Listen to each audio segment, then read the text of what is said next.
നമ്മുടെ സുഹൃത്ത് വലയങ്ങളിൽ നിന്നുള്ള എല്ലാ വിശ്വാസികൾക്കും ഹൃദയമായിട്ട് ഇടവേക്ക് സ്വാഗതം.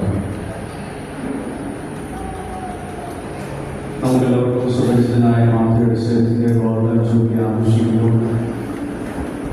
1974 ഡിസംബർ 12-ാം തീയതിയാണ് പൗരോഹിത്യ ശുശ്രൂഷ സ്വീകരിക്കുന്നത്. അന്ന് മുതൽ ഇന്നുള്ള വളരെ സുദീർഘമായാണ് അച്ഛൻ സേവനം ചെയ്തിട്ടുള്ളത്. അച്ഛൻ ഇടപെട്ടിയിലും അങ്കമാലിയിലും പോസ്റ്റനായിരുന്നു. UC കോളേജിലും അതുപോലെ തന്നെ ഫിലിപ്പീൻസിലെ മനിലയിലും പഠനം നടത്തിയിട്ടുള്ള പഠനം.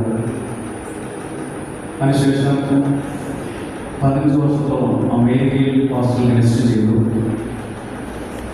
നാട്ടിലെത്തിയതിനു ശേഷം മേയ്ക്കാട്, കൂടാൻപടൽ, പുതിയ കാവ്, തുണ്ടത്തൻകടവ്, കാടൂത്തി, തുറവൂർ, കോന്തുരുത്തി എന്നീ ഇടവുകളിൽ വികാരിയായി ശുശ്രൂഷ ചെയ്തു. റിട്ടയർഡ് ലൈഫാണ് കുറച്ച് മാതൃയുടെ ശേഷം. ഇതിൽ വെറുതെ ഇരിക്കുന്നില്ല. തൻ്റെ വിശ്രമ ജീവിതത്തിൻ്റെ സമയത്ത് കൊരട്ടി ഫോറ പള്ളിയിൽ ശുശ്രൂഷ ചെയ്തു. അതിനുശേഷം ഇപ്പോൾ കുഴിപ്പുള്ളി പള്ളിയിൽ ശുശ്രൂഷ ചെയ്യുകയാണ്. എന്നെക്കാളും വളരെ സുപരിചിതനാണ് മാത്യൂസ്. നിങ്ങൾ ഓരോരുത്തർക്കും മാത്യൂസ് നമ്മൾ സാധാരണ പറയും, അച്ഛനാണെങ്കിൽ മനുഷ്യത്വമാണെന്ന് പറയുന്ന പോലെ ഏറ്റവും മനുഷ്യത്വമുള്ള വൈദികനായിട്ട് എനിക്ക് തോന്നിയിട്ടുള്ള അച്ഛനാണ്. അച്ഛനോട് നമ്മുടെ ഇടവകയും സഭയ്ക്കും സമൂഹത്തിന് ലഭിച്ചിട്ടുള്ള എല്ലാ അനുഗ്രഹങ്ങളോടും നമുക്ക് നന്ദി പറയാം. ഇന്ന് വിശുദ്ധ കുർബാനയ്ക്ക് വചന സന്ദേശം നൽകുന്നത് ഇവിടെ വികാരിയായിരുന്ന ബിജു കണ്ടത്തച്ഛനാണ്. അച്ഛൻ മാതൃശ്രീയെ കുറിച്ചും അച്ഛൻ പ്രവർത്തനങ്ങളെക്കുറിച്ചും കൂടുതൽ വിശദമായി നമുക്ക് സംസാരിക്കും. നിങ്ങളെല്ലാവരെയും ഈ വിശുദ്ധ ബലിയിലേക്കുള്ള സ്വാഗതം ചെയ്യുന്നു.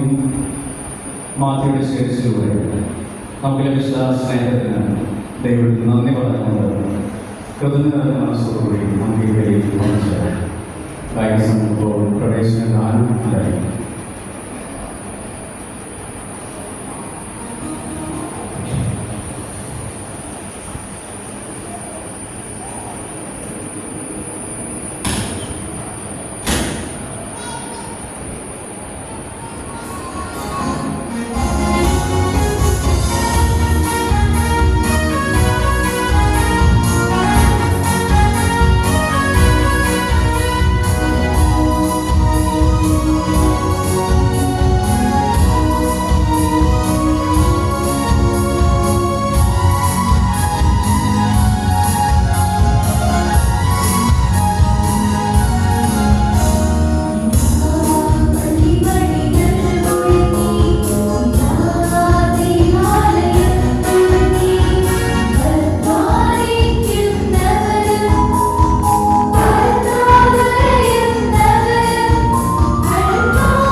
സഹോദരങ്ങളെ കുടുംബാംഗങ്ങളെ ഇടവരുന്നവരെ ഈ